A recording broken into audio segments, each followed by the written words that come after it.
पड़ेगा?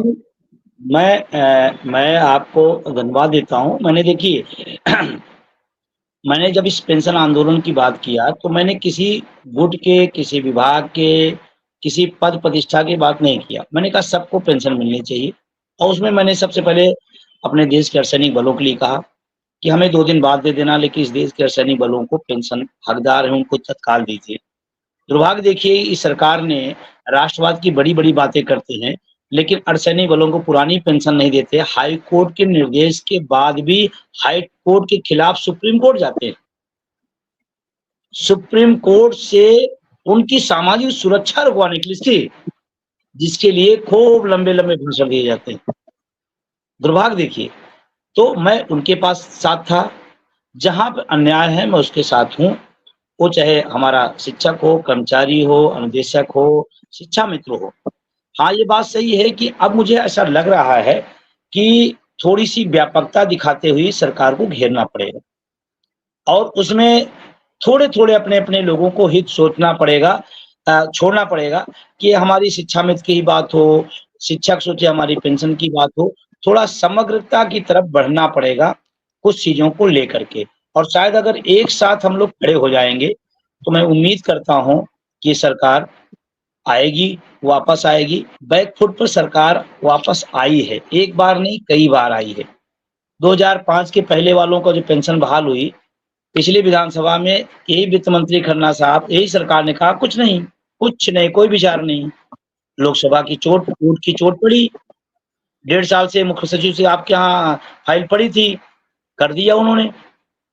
तो ये बात सही है कि हमें थोड़ी समझदारी की और हम इसके लिए हमेशा तैयार हैं और हमने जब भी सरकार ने कुछ गलत किया, हमने हम खड़े होकर के हम अपनी बात कहे हैं, बिना डर के, बिना उसके हमने अपनी बात रखी है और आगे भी रखेंगे और हम प्रयास करेंगे कि एक समन्वय, एक सुंदर सारे लोगों के बीच में बने और आज आपके मंच के माध्यम से मैं घोषणा भी कर रहा हूँ कि मैं बहुत जल्द ही तमाम संगठनों के लोगों से बातचीत कर में मैं लखनऊ में एक बैठक बुलाने वाला हूँ बृहद स्तर पर और उसमें थोड़ा आपका भी सहयोग चाहिए। जिन पदाधिकारियों के संगठनों के नाम नंबर आपके पास हों, तो आप प्लीज़ हमें भेज दीजिएगा।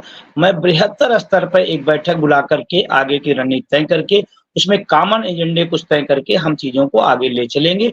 ऐसी हमारी सोच है, ऐसी हम सोचते हैं और अगर आप काम ले रहे हैं, तो दाम देना चाहिए। मैं इसके पक्षधर हूँ, काम ले रहे हैं तो दाम देना होगा और देना चाहिए। बहुत-बहुत धन्यवाद। चलिए बंधु जी, आपका भी आभार, उमा जी का, और मेरे साथ जितने भी शिक्षक नेता, शिक्षा मित्र नेता, अनुदेशक जुड़े, सबका बहुत बहुत आभार, बहुत बहुत धन्यवाद। ये लड़ाई यूं ही जारी रहेगी और जल्द से जल्द इस लड़ाई को जीता जाए, इसी शुभकामनाओं के साथ मैं फिर एक बार कहूंगा कि शिक्षा मित्र बीए पास है, शिक्षा मित्र एमए पास है, पीएचडी है, डॉक्टरेट कर चुका है, वो बीएड है, सीटेट है, टेट पास है, उसके बाद उस पर इस तरीके की तोहमत लगाना सरकार की फजीयत करना है। अगर आपकी सरकार इतनी अकलमंद नहीं है कि कम पढ़े लिखे लोगों से शिक्षण कार्य करा रही है, तो फिर आपको सरकार में रहने का भी अधिकार बचता नहीं है। आपको सोचना पड़ेगा, समझना पड़ेगा।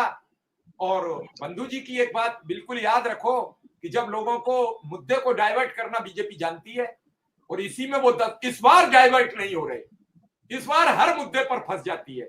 इस बार डाइवर्ट क्योंकि उनकी पोल खुल गई। कहते नहीं अरे उनकी तो पोल खुल गई है, तो अब पोल खुल गई है, लोग समझ नहीं रहे, हिंदू मुस्लिम चल नहीं रहा, वो लगातार हिंदू मुस्लिम करा रहे हैं। आप सोचिए अगर बंगाल में आरोपी मुस्लिम होता तो इस देश में तांडव होता खुला। बुलडोजर मुस्लिम के घर जाता है, बुलडोजर यादव के घर जाएगा, बुलडोजर अगर ब्राह्मण है आरोपी तो उसका घर जाएगा, लेकिन अन्य जातियों के तो नहीं जाएगा। फिर विचार होगा कि वोटर पर कितना असर पड़ेगा। जब जाति और धर्म संप्रदाय देखकर सरकार राजनीति करना शुरू कर दे, क्या शिक्षा मित्र हिंदू नहीं है? क्या पेंशनधारी हिंदू नहीं है? नमस्कार साथियों, स्वागत है आप सभी का आज की इस नए वीडियो में। ये वीडियो आप सभी शिक्षा मित्र साथियों के लिए बेहद ही महत्वपूर्ण होने वाली है। हाल ही के अंदर की कुछ खबरें हैं जो कि इस वीडियो के माध्यम से आप सभी के बीच में साझा करेंगे। सभी साथियों से एक अनुरोध है, वीडियो को आप पूरा देखें। चैनल को अभी तक आपने सब्सक्राइब नहीं किया है, तुरंत ही इसे आप सब्सक्राइब भी कर लें। अब चलते हैं अपडेट पर। कौन पूछे? तो फिर ये नीतिगत मामला है। मैं ये नहीं समझ पाया, नीति बनाएगा कौन? हमने तो आपको नीति बनाने के लिए चुना है, नीति बनाएगा कौन? अगर नीति हमें बनानी आती होती तो फिर हम आपको नहीं चुनते। और फिर तो आप वहाँ होते, उनको नहीं होना चाहिए, वहाँ आपको होना चाहिए था। और 4-4 पेंशन आप लोगे, आप हमें एक नहीं दोगे। अरे नई पेंशन इतनी बढ़िया, आप क्यों नहीं ले लेते? आप अपना वेतन बढ़ाओगे तो मेजर थपथपा लोगे, पक्ष के और विपक्ष के, और कोई विरोध नहीं करोगे। मेरे 2 रुपया के लिए रोने लगोगे, मेरे 5 रुपया के लिए ऐसे रहोगे जैसे तुम्हारे घर से पैसे जाएंगे। अरे साहिब, आपका तो पानी भी बाहर से आता है जिसकी कीमत 300 से 500 रुपया बोतल की होती है।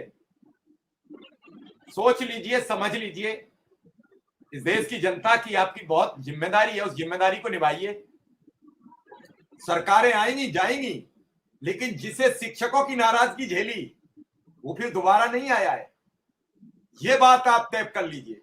ये शिक्षक 2 तरीके से मारता है, एक तो खुद वोट नहीं करता है और उसने समाज में कहना शुरू इतना ही कर दे, सरकार ठीक काम नहीं कर रही है, इसके अलावा कुछ नहीं कहना है। उसे नहीं बताना है कि क्या करना है, क्योंकि उसके संपर्क में रोज गांव के 20 अच्छे आदमी आते हैं, उसके पास 20 कस्बे के लोग आते हैं। आज भी कई जगह ऐसी बात है, गांव में कोई बात होती है तो लोग कहते हैं चलो मास्टर जी से पूछ लेते हैं, मास्टर साहब से पूछ लेते हैं, उन्हें ज्यादा जानकारी है। उस व्यक्ति से आप पंगा मोल ले रहे हो, बाकी आप जाने, आपका ऊपर वाला जाने, क्योंकि आप तो भगवान विष्णु के अवतार बताए जाते हो। जिसे पद लेना होता है वो आपकी तारीफ में पुल बांध देता है। लेकिन कल रक्षाबंधन गया है, मुझे तो बड़ी हैरानगी है कि मेरे देश में आधी आबादी की सुरक्षा की व्यवस्था भी सरकार अच्छी तरीके से नहीं संभाल पा रही। मैं फिर कहूंगा कि इस देश को सुरक्षित रखने के लिए सबसे पहले आबादी को सुरक्षित करना होगा। अगर आबादी सुरक्षित नहीं है तो कैसे काम चलेगा? जी उमा जी, 1 मिनट दूंगा, ज्यादा नहीं, क्योंकि मेरे पास समय जी मेरे भैया, मात्र 30 सेकेंड आपके चैनल के माध्यम से उत्तर प्रदेश के समस्त शिक्षा मित्र भाई बहनों से कहूंगी कि आपका अनवरत धरना 27 अगस्त से चालू होने जा रहा है। आप सभी भाई बहन निसंकोच। उमा जी, मैंने बात आपकी समझ रहा हूँ, मैं आपसे बात करूंगा अभी इस मामले में बात करूंगा। आज 2 संगठन एक हो गए, आप लेट जुड़ पाएंगे। मैं आपसे भी अनुरोध करूंगा और बात करूंगा। फिर मैं आपसे, आप बड़ी हैं और आप बार बार शिक्षा मित्रों के भले की बात करना चाहती हैं, आपके कंधों पर भी जिम्मेदारी है। मैं आपसे बात करूंगा, प्लीज अभी रुक जाइए, प्लीज अभी रुक जाइए। मैं आपसे अनुरोध मात्र एक लाइन का आह्वान कि उन्हें 27 को आने दीजिए। ये भाई भी आए, मैं आपके सारे आह्वान सुनता हूं, मैं आपके सारे आह्वान सुनता हूं। मैं कह रहा हूं उमा जी का धरना 27 सितंबर का है, एक धरना 1 सितंबर का, मैं दोनों बातें कह रहा हूँ। लेकिन नहीं, 27 अगस्त का है, 27 सितंबर नहीं। नहीं। बात करूंगा या रात को या कल सुबह, फिर मैं आपसे 27 अगस्त, खाली 27 अगस्त नहीं, बिल्कुल अभी प्लीज। मैं चाह रहा हूँ शिक्षा मित्र का भला हो जाए और बंधु जी उसका नेतृत्व करें, धरने का बंधु जी नेतृत्व करें। मेरा ये आह्वान है, किसी भी बात पर, जब मैं छोटे गांधी को बैठाने को तैयार हूँ, पूर्वांचल के गांधी को बैठाने के लिए तैयार हूँ, संपूर्णानंद को, मैं चाह रहा हूँ मंच फिर हिले ना। तो मैं आपको बता दूं मिश्रा भैया,